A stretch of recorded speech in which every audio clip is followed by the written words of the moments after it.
Recently, during an audit, we identified a small collection of Egyptian mummified remains. We were particularly interested in them from a conservation point of view.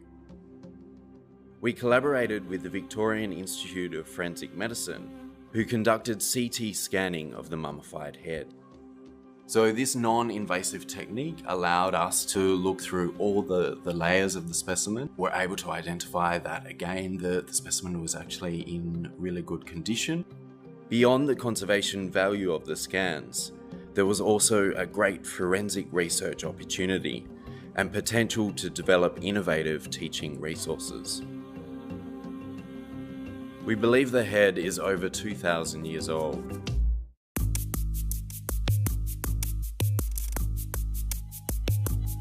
CT scanning is a fantastic method of looking inside the wrappings of a mummy. We've been CT scanning mummies since the 1990s, and as the technology with CT scans improves, we get more information. We can look at the density of bones, the thickness of bones, we can go inside the body. And with this head, we've got an excellent example of mummification. We can't see any injuries, but we can see that the young woman had severe abscesses around her teeth, in her gums and so forth, and this would have caused her quite a lot of pain and possibly may have impacted on her health as well. With our multidisciplinary team, we are discovering more and more about this young woman. And in this case, this head has artificial eyes. So that's not uncommon for ancient Egyptian mummies, where the ancient embalmers attempted to make the person look as much as they were in life as they are in death. So my involvement in this project was essentially to analyse the data of the CT scan files from Victorian Institute of Forensic Medicine and create a 3D model. The CT scanner will pick up a lot more than just the skull itself. That model was pretty much split in half and then built in 2 sections, and that was about 140 hours of printing all up. There's a lot to consider with the actual model itself and how the mesh is constructed. Is it watertight, or is there any sort of particular faults that may stop that file from printing? And when you are doing something like a 140-hour print, you don't want that to fail sort of 80% of the way through. You want to make sure that that's going to work properly.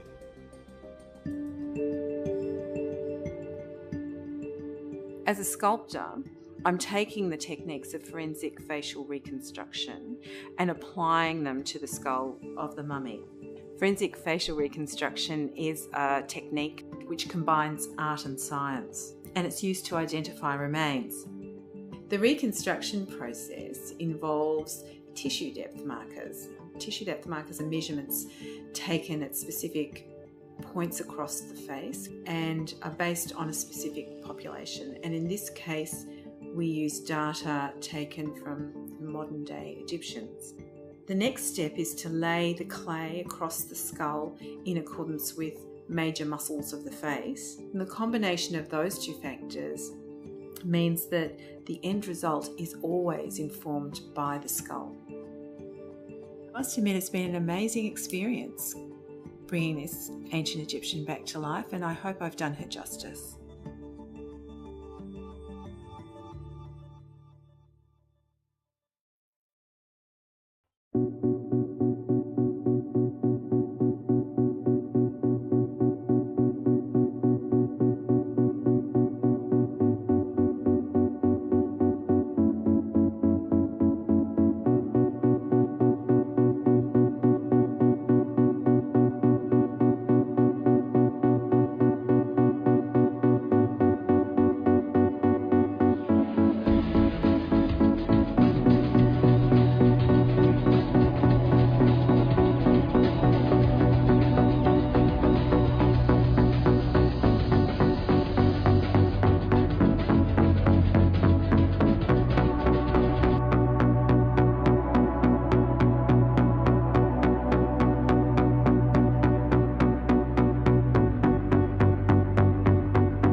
I went through a phase where, you know, when kids want to be, they see on TV something, I wanted to be a policewoman, I wanted to be a fire engine driver, I wanted to be a ballerina at one point, I wanted to be a vet. But in the end, I went through a phase of me wanting to be a teacher, and I think basically that's what I'm settling on.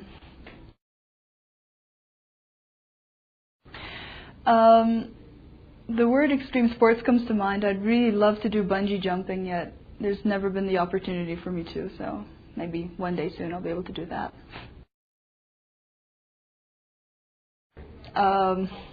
Buying shoes.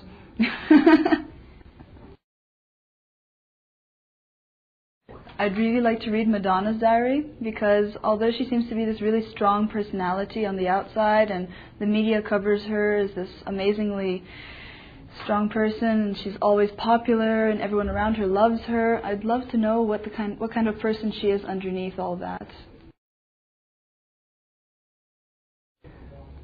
A truly perfect evening, it wouldn't necessarily be where it is, but as long as I have the people around me who I love the most and who really appreciate me and I appreciate them, I think, you know, whatever we...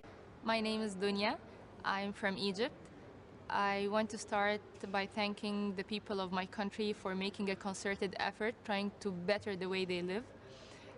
Basically, I'm here in Miss World trying to get the most out of this experience, as after this I'll be heading to a totally different future, which is finance.